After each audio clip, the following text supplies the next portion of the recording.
सुप्रभात बच्चों। हम लोगों ने इसके पहले कालिदास का प्राणी प्रेम पाठ की चर्चा हम कर चुके हैं शब्दार्थ और मुहावरे के द्वारा। और आज हम पढ़ेंगे पाठ जो है कालिदास का प्राणी प्रेम, उस पाठ का हम स्वाध्याय करने जा रहे हैं। पहला प्रश्न है कि निम्नलिखित प्रश्नों के नीचे दिए गए विकल्पों में से सही विकल्प चुनकर उत्तर लिखिए। तो बच्चों, अभी विकल्प वाली जो बात है, अभी ये एमसीक्यू वगैरह सब निकल गया है, लेकिन इस तरह के प्रश्न आपको एक वाक्य में पूछ सकते हैं बोर्ड में, तो इसको आपको बड़े ध्यान देना है, बराबर। तो पहला प्रश्न है कि हरिणी शावक इनमें से किसके बाणों से घायल हुआ। इस तरह का एक वाक्य में प्रश्न पूछा जा सकता है। तो आपको उत्तर लिखना है कि हरिणी शावक दंतुल, बराबर, यह ऑप्शन दिया हुआ है। तो हरिणी शावक दंतुल के बाणों से घायल हुआ, इसे आंसर लिखना। उसी तरह दूसरा प्रश्न है फिलिंग द ब्लैंक्स, खाली जगह। तो ये भी आपको ऐसा बोर्ड में पूछते हैं। फिलिंग द ब्लैंक्स के आपको ऑप्शन ब्रैकेट में दिया होगा बोर्ड में। तो प्रश्न है कालिदास हरिणी शावक के अंगाने शरीर पर खाली जगह का लेप लगाना चाहते हैं। तो इसमें से 4 दिया हुआ है, तो आंसर कौन सा होगा? यहाँ पर दिया है क्या? क्रोध, बराबर। इसका आंसर ये होगा, बराबर। इसको अब हम कर चुके हैं। तो ये हमने शायद इसको आपको हमने शब्दार्थ में भी पूछा था, इस तरह का प्रश्न मेरे ख्याल से आपको याद होगा। तो अब अगला प्रश्न है यहाँ पर, बराबर। अगला प्रश्न क्या है? तीसरा प्रश्न है कि क्या है? मेरी वेशभूषा, बराबर। क्या प्रश्न है? कि मेरी वेशभूषा ही इस बात का परिचय देती है कि मैं यहाँ का निवासी नहीं हूँ। यह वाक्य कौन किससे कहता है? तो शायद मेरे ख्याल से आपको आंसर आ जाएगा कि कालिदास दंतुल से, या दंतुल कालिदास से, या मल्लिका दंतुल से, या दंतुल कालिदास से। तो किससे कहता है? तो यहाँ पर आंसर आपको शायद पता होगा कि दंतुल कालिदास से कहता है, बराबर। फिर उसके बाद नेक्स्ट प्रश्न है कि उज्जैन की राज्यसभा का प्रत्येक, बराबर, क्या उज्जैन की राज्यसभा का प्रत्येक व्यक्ति कालिदास को किस लिए जानता है? तो ये प्रश्न आपके एक वाक्य में बोर्ड में पूछा जाता है लगभग, इसको ध्यान देना, अब इसे इम्पोर्टेंट कर देना। तो यहाँ पर ऑप्शन दिया हुआ है, तो आंसर होगा ऑप्शन दिया हुआ ऋतु संहार के लिए, गीत संहार के लिए, कि संगीत संहार के लिए, कि नाट्य संहार के लिए।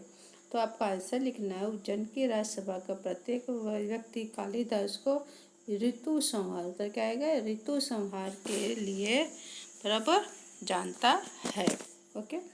तो इस तरह के आपको यहाँ पर ध्यान देने की बहुत ज़रूरत है कि बोर्ड में कैसे प्रश्न पूछा जाता है, बराबर। अब हम आगे पढ़ेंगे। यहाँ पर नेक्स्ट प्रश्न यहाँ पर दिया हुआ है कि निम्नलिखित प्रश्नों के क्या करना है? एक वाक्य में उत्तर लिखना है, बराबर। तो पहला प्रश्न यहाँ पर दिया हुआ है, तो ये शायद हम कर चुके हैं कि कालिदास कौन थे। तो कालिदास संस्कृत भाषा के महान कवि थे, बराबर। ये आप लोगों को पता है और हम इसको कर भी। फिर दूसरा प्रश्न है एक वाक्य में, हरिणी शावक किसके बाणों से घायल हुआ था? तो आंसर इस तरह से लिखेंगे, हरिणी शावक किस दंतुल के बाणों से घायल हुआ था। इसलिए बच्चों, आंसर जब भी लिखे पूरा कंप्लीट आंसर लिखेंगे, जिससे बोर्ड में आपको अच्छे मार्क्स मिल जाए। फिर थर्ड प्रश्न है कि कालिदास हिरण को कहाँ ले गए? तो कालिदास हिरण को मल्लिका के घर ले गए, बराबर। फिर चौथा प्रश्न है एक वाक्य में कि अंत में दंतुल कालिदास को कैसे पहचाना? तो अंत में दंतुल मल्लिका के परिचय के द्वारा कालिदास को पहचाना, बराबर। तो इसका उत्तर इस तरह से हुआ। अब हम आगे पढ़ेंगे बच्चों कि प्रश्न यहाँ पर दिया हुआ है कि बराबर। अब आगे हम पढ़ेंगे। प्रश्न है दो निम्नलिखित प्रश्नों के उत्तर 2-3 वाक्यों में लिखिए। तो पहला जो प्रश्न है कि माँ के रुष्ट होने के पीछे मल्लिका क्या अनुमान करती है, बराबर। तो रुष्ट यानी नाराज, अनुमान यानी कल्पना, इमेजिंग, बराबर। तो माँ के रुष्ट होने के पीछे मल्लिका क्या अनुमान करती है। तो मल्लिका यह अनुमान करती है कि वह कालिदास के साथ बरसात में भी बारिश हो रही थी और वह भीग करके आई हुई थी, जिससे उसे लगता है कि मतलब कि माँ जो है, माँ को यह भीग कराना अच्छा नहीं लगा, इस तरह से मल्लिका अनुमान लगाती है। तो आपको इसके उत्तर मेरे ख्याल से अपना जो पेज नंबर 13 और 14 पर इसके उत्तर आपको मिल जाएंगे। आप इसको उत्तर रीडिंग पढ़ेंगे, टेक्स्ट बुक में देंगे, पढ़ेंगे तो आपको आ जाएगा। दंतुल कौन था, वह मल्लिका के घर कैसे पहुंचा। तो मेरे ख्याल से भी आपको आता होगा। दंतुल कौन था। दंतुल उज्जैन का एक राजपुरुष था और उसकी बाण से हरण शावक क्या घायल हुआ था, और उस घायल हरण शावक को कालिदास उसे अपनी गोद में कहाँ, मल्लिका के घर लेकर के गए थे। और जैसे घायल हरण शावक के शरीर से खून टपक रहा था और खून के बिंदु रास्ते में जैसे जैसे कालिदास लेके गए वैसे रास्ते में खून का बिंदु गिरता गया। और वो जब मल्लिका के घर पहुंच गए तो बिंदु का रास्ता, खून का बिंदु का रास्ता वहां तक बन गया था। तो उसी से अनुमान लगा करके दंतुल राजपुरुष मल्लिका के घर पहुंच गए। फिर नेक्स्ट तीसरा प्रश्न है कि मल्लिका ने दंतुल को हरिणी शावक के लिए हट न करने के लिए क्यों कहा, बराबर। कि प्रश्न है कि मल्लिका ने दंतुल हरिणी शावक के लिए हट न करने के लिए क्यों कहा। तो इसका दंतुल जो है कालिदास के पास वो अपना हिरण शावक लेने के लिए आता है और मल्लिका ने दंतुल से कहा कि तुम्हारे लिए यह जो घायल हिरण जो तुम्हारे बाण से हुआ है, उस पर तुम्हारा अपना खुद का अधिकार है, बराबर। उसे पाना तुम्हारा प्रश्न है।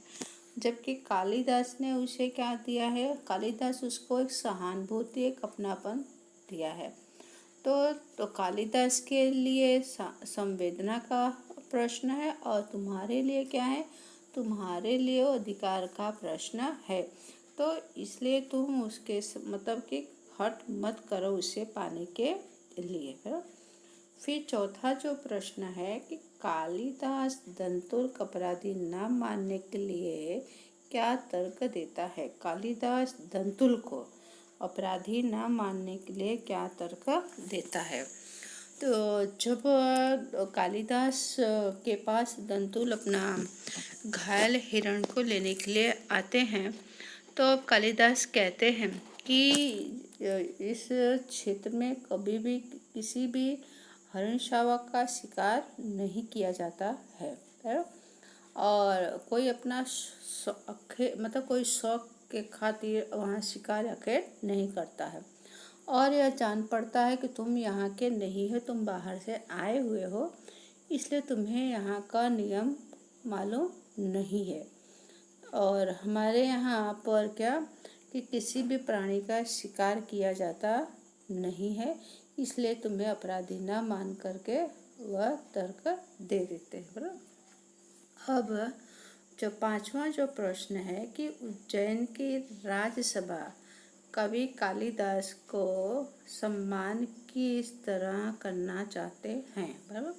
उज्जैन के राज्यसभा, तो उज्जैन के राज्यसभा के प्रत्येक व्यक्ति कालिदास की जो लिखी हुई जो रचना है ऋतु संहार, बराबर।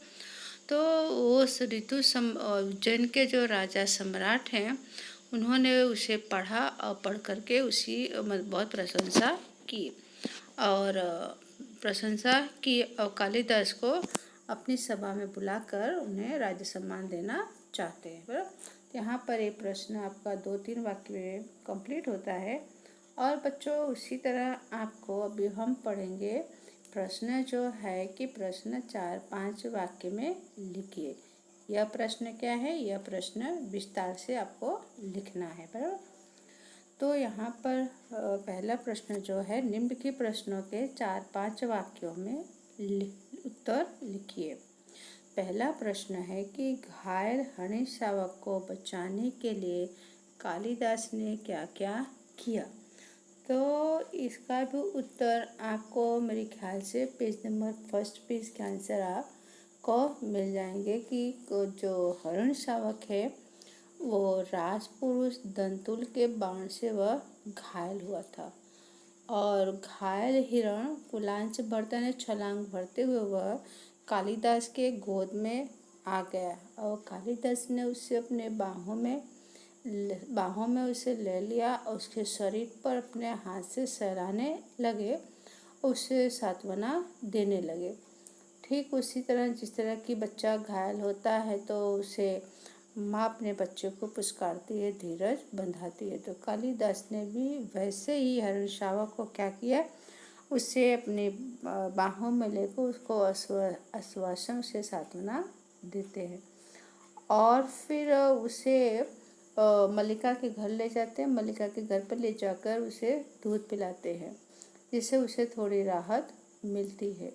और इसी बीच में दंतुल वहाँ मल्लिका के घर पहुँच जाता है और उसे घायल हिरण पर अपनी संपत्ति, अपना अधिकारों बताता है कि यह हिरण मुझे सौंप दे। बराबर। लेकिन कालिदास उसे देने से हट करते हैं, मना करते हैं और वो यहाँ तक कहते हैं कि इस हमारे क्षेत्र में मतलब कोई भी शिकार हरिणों का नहीं करता है और यह जान पड़ता है कि तुम यहाँ के राजपुरुष नहीं हो, जिसकी वजह से तुम्हें मतलब तुम्हें किसी भी तरह की सज़ा नहीं दी जा रही है, तुम यहाँ के अनजान हो।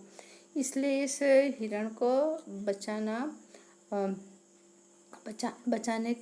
बचाना मेरे लिए बहुत ज़रूरी है। और वह उसे हिरण शावक बचाते हैं और उसे देने से मना कर देते, पर उसको देते नहीं है। अब नेक्स्ट प्रश्न जो है, कालिदास हरिण शावक को क्यों बचाना चाहते थे। तो कालिदास हरिण शावक को क्यों बचाना चाहते थे, क्योंकि कालिदास एक सहानुभूति हमदर्दी वाले व्यक्ति थे और उनके हृदय में हर एक प्राणियों के लिए बहुत प्यार और वहाँ के उज्जैन के पर्वत भूमि पर जितने भी सजातीय जीव हैं कभी भी किसी भी जीव पर हत्या हनन नहीं किया जाता है और वहाँ के जितने भी सब प्राणी हैं उनसे अपनी मित्रता, अपनापन का व्यवहार किया जाता है और वहाँ कभी भी कोई किसी प्राणी को अपना शौक के खातिर शिकार बनाता नहीं है। और जो घायल हरिण शावक है उसे देख करके कालिदास का हृदय पिघल जाता है, उनको बहुत बड़ा दुख होता है, जिससे वो जीवित हरिण शावक को अपने साथ ले आते हैं, उसे आश्वासन देते हैं और राजपुरुष दंतुल से स्पष्ट शब्दों में कह दे कि यह घायल शावक उसकी पर्वत भूमि की संपत्ति, यह जो हिरण है हमारे जमीन की है, हमारे पर्वतों की भूमि की है। यह तुमने बहुत बड़ी भूल की है कि इसे घायल किया है। और हमारे यहाँ मतलब कि इस प्राणियों को बहुत प्रेम किया जाता है, एक अपनापन उसे जताया जाता है। तो इस घायल हरिण शावक की जान बचाना क्यों नहीं चाहेगा, क्योंकि ये प्राणी मुख्य उनकी रक्षा करना हर एक व्यक्ति का कर्तव्य है, जिससे हरिण शावक की जान बचाना कालिदास चाहते थे। बराबर। अब अंतिम प्रश्न यहाँ पर है, यहाँ पे एक अंतिम प्रश्न दिया हुआ, तीसरा जो प्रश्न है कि हरिण शावक प्रश्न है यहाँ पर कि हरिण शावक के लिए कालिदास दंतुल के बीच में हुए संवाद को अपने शब्दों में लिखिए। संवाद आने की वार्तालाप। बराबर। कि कहानी तो हमें पूरी तरह से पता ही चल गया है कि हरिण शावक किसके बाण से घायल हुआ और उसको सांत्वना कौन देता है और उसको लेने के लिए हट कौन करता है, दोनों के बीच में जो वार्तालाप, जो संवाद, तो उसे अपने शब्दों में उसे लिखना है। तो देखते हैं उत्तर कि राजपुरुष जो है दंतोल के बाण से कौन, हर्णशावक घायल हुआ और आकर कालिदास के बाहों में कुलांच बढ़ता हुआ आ जाता है। कालिदास उसे अपनी बाहों में ले लेते हैं और ले करके वो मल्लिका के घर आते हैं। घायल हर्णशावक के शरीर से खून रास्ते भर टपकता हुआ, रास्ते पर गिरता हुआ लेकर उसे आए और उसी खून के टीपे से अनुमान लगा करके राजपुरुष मल्लिका के घर भी पहुंच जाते हैं और अपनी संपत्ति जताते हैं कि मेरे बाणों से घायल हुए, इसलिए मुझे वापस कर दो। लेकिन कालिदास कहते हैं कि यह संपत्ति तुम्हारी नहीं, हम इसे नहीं लौटा सकते हैं, क्योंकि यह इस हमारे क्षेत्र में हरिणों का कभी भी शिकार किया नहीं जाता है और आदमी अपने शौक के खातिर, और जिससे उस पर दंड या जुर्माना लगाया जाता है। लेकिन हम तुम्हें अपराधी नहीं मान रहे हैं, क्योंकि तुम यहाँ के नहीं हो और यही काम और कोई किया होता तो हम उसे क्या अपराधी घोषित कर देते और उसे दंड दिया जाता है। तो हर्णशावक की संपत्ति बताते हुए दे देने के लिए कहते हैं, कालिदास मना करते हैं कि हर्णशावक पार्वत भूमि की संपत्ति है। इसके बाद कालिदास घर हर्णशावक को लेकर अपने घर रवाना हो जाते, उसे देते नहीं है। बराबर। तब यहाँ पर दूसरा जो प्रश्न है कि यहाँ पर प्रश्न है कि आश्रय स्पष्ट कीजिए। बराबर। आश्रय स्पष्ट आने की यह किसने लिखा है और कहाँ से इसको लिया गया है। बराबर। उसे कहते हैं विचार विस्तार से इसे करना है। बराबर। तो अब यहाँ पहला जो प्रश्न है यहाँ पर है कि तुम्हारे लिए प्रश्न अधिकार का है, उनके लिए संवेदना का है। तो जब आश्रय स्पष्ट लिखने की बात आती है तो बच्चों, बोर्ड में की परीक्षा में हमेशा सर्वप्रथम विस्तार वाले प्रश्न और आश्रय स्पष्ट करने वाले प्रश्न, इस प्रश्न को उत्तर लिखने से पहले कौन से पाठ में से लिया गया है इतना हमें पता तो हो ही जाता है। तो इस पहले लिखेंगे कि यह जो पंक्ति है या उपयुक्त जो वाक्य है यह कालिदास का प्राणी प्रेम में से लिया गया है और जिससे लिखा है, किसने लिखा है, मोहन राकेश ने इसे लिखा है। बराबर। मोहन राकेश इसे लिखा है। और आषाढ़ का एक दिन जो नाटक है वो प्रसिद्ध नाटक है, उसी में से थोड़ा सा अंश हमारे सामने लेखक ने रखा है। ये पहला पैराग्राफ ने हमने लिखा। अब दूसरे पैराग्राफ में लिखेंगे कि व्यक्ति जो किसी की जान बचाता है तो दोनों में, मारने वाले में और बचाने वाले में, दोनों में फर्क होता है। कोई व्यक्ति किसी प्राणी का शिकार करके वो अपना शौक मानता है, उसे शिकार करने में किसी भी तरह की उसको झिझक नहीं होती है और शिकार करने के बाद उसे अपना बहादुरी और मनोरंजन के रूप में उसे अपने शिकार को देखता है। बराबर। लेकिन जो व्यक्ति उस शिकारी को बचाता है, बराबर, तो उसके अंदर क्या होता है, उसके अंदर तरह की भावुकता और सहानुभूति, अपनेपन का भाव उसमें हमें दिखाई देता है। तो हृदय घायल व्यक्ति मतलब उसका हृदय पिघल जाता है और वह उसका प्राण बचाने के लिए अपनी जान भी लगा दे। ऐसा कौन करता है, जो व्यक्ति भावुक है, संवेदनशील। बराबर। तो अपने दूसरे की जान बचाने के लिए क्या करता है, अपनी जान भी कुर्बानी कर देता है। तो अधिकार जताने वाला व्यक्ति प्राण लेने पर खुश होता है। लेकिन यदि कोई किसी को प्राण दे नहीं सकता तो किसी को प्राण लेने का अधिकार नहीं है। इस तरह से आपको लिखना है। बराबर। अब उसके बाद दूसरा जो प्रश्न है, आश्रय स्पष्ट करो, यहाँ पर देखते हैं कि प्रश्न है कि यह हर्णशावक पार्वत भूमि की संपत्ति, राजपुरुष और इसी पार्वत भूमि के निवासी हम इसके सजाति हैं। बराबर।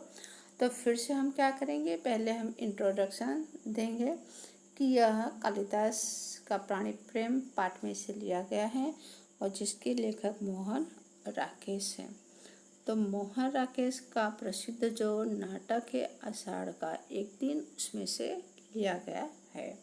तो थोड़ा सा अंश हमारे सामने लेखक ने रखा है फर्स्ट पैराग्राफ, और दूसरे पैराग्राफ में लिखेंगे कि पर्वतीय क्षेत्र में मनुष्य पशु में उज्जैन में किसी भी तरह का अंतर रखा नहीं जाता है। दोनों ही जीव क्या हैं, प्राणधारी हैं, और दोनों को प्राण लेने में, तकलीफ पहुंचाने में, दर्द और पीड़ाएं होता है, ऐसा लेखक कह रहे। इसलिए कभी भी किसी भी पशु पक्षी का हनन नहीं करना चाहिए। उन पशु पक्षियों के साथ मनुष्य जैसा ही रिश्ता व्यवहार करना चाहिए, और मारना भी क्या है, बहुत बड़ा अपराध है। और इस क्षेत्र में कोई भी व्यक्ति पशुओं का शिकार कर उसे अपनी संपत्ति जताना चाहेगा भी तो वह वहाँ का निवासी शायद नहीं होगा, और वहाँ के रहने वाले यह चीज़ बर्दाश्त भी नहीं कर पाएंगे। इसलिए कालिदास राजपूत दंतु से यही वाक्य कहते हैं कि हमारे भारत भूमि के पशु पक्षियों की जान बचाने के लिए इस क्षेत्र के लोग अपनी जान भी लगा देते हैं, क्योंकि वे इन्हें अपने से अलग नहीं समझते हैं। तो इस तरह से आंसर यहाँ पर ये आपका कंप्लीट हुआ। और उसके बाद दूसरा जो प्रश्न है यहाँ पर देखेंगे, छठा जो प्रश्न है, बराबर।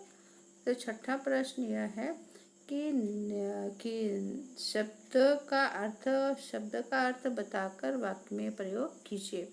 तो बच्चों, आपको वाक्य में प्रयोग नहीं करना है, सिर्फ इसके अर्थ बता देना है, और इसके अर्थ भी लगभग मैं आपको लिख करके भेज चुकी हूँ।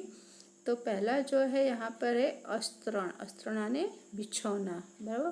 फिर दूसरा है रुष्ट, रुष्ट यानी क्रोध या गुस्सा, जो भी लिखेंगे चलेगा। दुर्वा यानी धूप, और आखेट यानी शिकार। ये शब्दार्थ आपके पास हैं। और यहाँ पर है विशेषण बनाए, विशेषण उसकी विशेषता, बराबर। तो इसको मैं यहाँ पर ओरली बोल रही हूँ, लेकिन मैं इसको आपको लिख करके भेज दूँगी, क्योंकि यहाँ पर लिख नहीं पाएंगे। तो विशेषण है पहला जो है शरीर, तो इसका आंसर होगा शारीरिक। दूसरा है गांव, तो उसका होगा गंवार। प्रदेश तो प्रादेशिक, दिन तो दैनिक, और पीड़ा तो पीड़ित। इस तरह से इसका विशेषण बना। और उसके बाद फिर आठवां जो प्रश्न है, भाववाचक संज्ञा बनाइए। भाव यानी फीलिंग, बराबर। तो यहाँ पर है कोमल, इसे हम लोग पढ़ चुके हैं, मेरे ख्याल से 9th में पढ़ चुके हैं, आपको याद आए तो कोमल का हो जाएगा कोमलता, बहुत का बहुतायत, रुष्ट का रुष्टि, बराबर। इस तरह से इसका आंसर होगा। अब उसके बाद हम पढ़ते हैं, यहाँ पर देखते हैं कि यहाँ पर दूसरा जो प्रश्न है कि 9वां प्रश्न है, बराबर, कि दो समानार्थी शब्द लिखिए, बराबर। दो समानार्थी शब्द, अनेक एक के दो समानार्थी शब्द लिखने हैं आपको। जैसे यहाँ पर दिया है लहू, लहू यानी खून, वो हम आपको शायद भेज चुके हैं, और रक्त, बराबर। दूसरा है हरिण, हरिण, बराबर। हरिण का क्या मतलब होगा, हरिण यानी हिरण, और दूसरा उसका अर्थ होगा मृग, बराबर। फिर उसके बाद है ऋतु, ऋतु यानी जिसे कहते हैं मौसम और ऋतु। फिर है दूध, बराबर। दूध का उसका हो जाएगा दुग्ध, दूध का हो जाएगा दुग्ध या पेय, बराबर। तो इस तरह से इसके अर्थ आप लोगों को लिखना है। और उसके बाद समास, मतलब कि सविग्रह समास के भेद बताइए। सविग्रह, बराबर। तो यहाँ पर विग्रह करना, उसको अलग, विग्रह ने उसको अलग करना है, बराबर उसको। तो यहाँ पर अनुसरण, बराबर। अनुसरण को उसका विग्रह करेंगे। अनुसरण का अर्थ होगा पीछे पीछे जाना, पीछे यानी किसी को कोई फॉलो कर रहा है, फॉलो कर रहा है तो कौन सा समाज होगा, कर्मधारय समास होगा। शायद हम लोग भी इसको पढ़ चुके हैं, बराबर। याद करो संधि और समास, बराबर। उसके बाद है हिरण, शावक, हिरण, बराबर। तो ये भी क्या है, किसी पर डिपेंड है, बराबर। ये भी क्या है, किसी के साथ रिश्ता जुड़ा। हिरण, बराबर। हिरण शावक ने बच्चा, किसका बच्चा है, हिरण का बच्चा। तो संबंध क्या, कौन सा समास हो गया, ये संबंध तत्पुरुष समास है, बराबर।